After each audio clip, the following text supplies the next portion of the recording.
So, welcome back to our virtual science activities. Tonight, we're going to talk about something that's really cool. And anytime that we get to see one, it's always exciting. And I don't care if you're a little kid or you're a big kid like me. Um, about a month ago, Julianne and I were coming home from town, and it had just rained. And in the sky, we saw a great big double rainbow. And I know Julie or Clarissa and Kathy Jo got to see it too, and because we watched it on the entire drive home. It was glorious all the way across the sky, absolutely beautiful.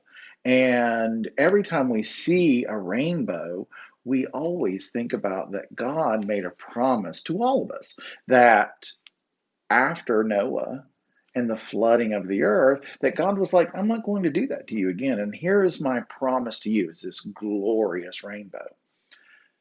We understand how rainbows work now. We know the science behind it.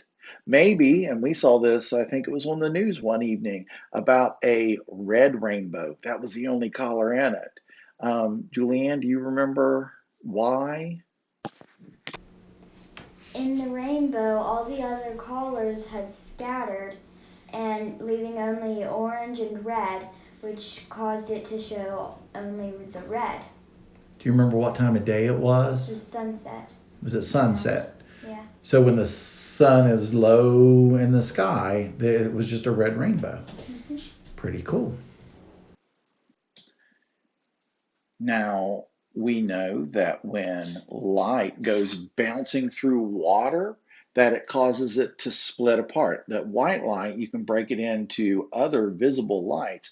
And you know what? I'm pretty sure that everybody knows the shorthand way to remember the pattern that a rainbow always appears in.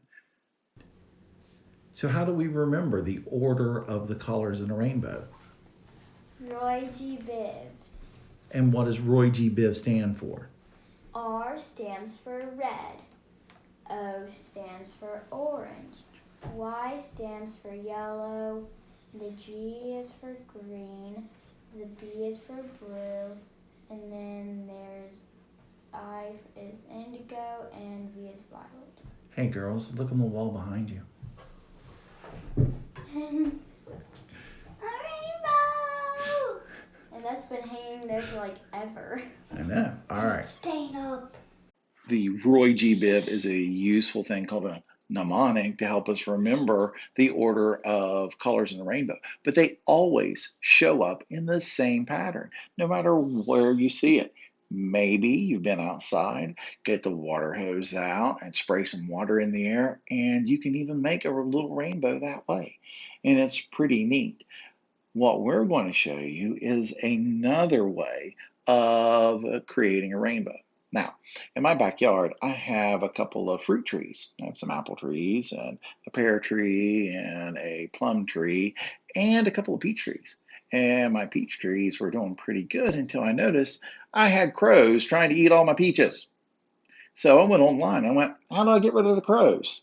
One of the things that they mentioned, and it worked pretty well for a while, was that I could take something like a CD or a DVD, and I could take and hang it outside in the trees, and it would scare away the crows. And I was like, well, why would I do that?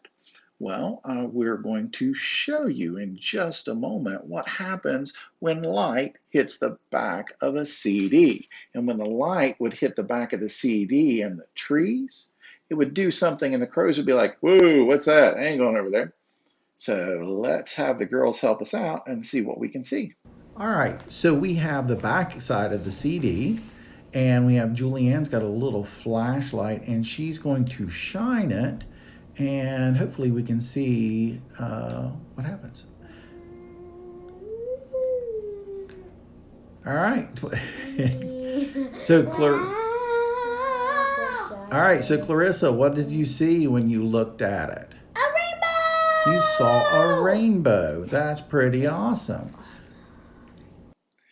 Now you could take a CD and you could take a little flashlight like that. You could take a really bright flashlight in a dark room and do that. And you might even get a reflection off of it, making rainbows on your walls and ceilings.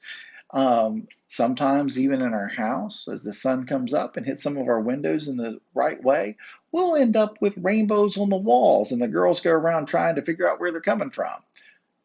Sometimes they're on the garage door.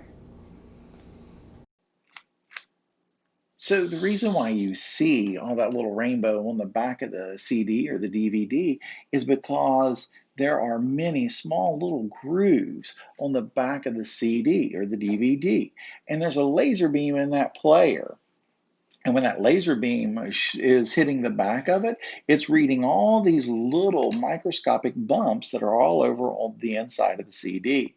And when light beam reflects from the disk surface, certain colors are enhanced and others are diminished in something called light interference. So you're going to get to see that. White light is similarly separated into its different colors by butterfly wings, an oil film on water, seashells, and soap bubbles. So you may even catch a rainbow in places where you don't expect it. Okay, so be on the lookout for really cool rainbows, and we will talk to you tomorrow.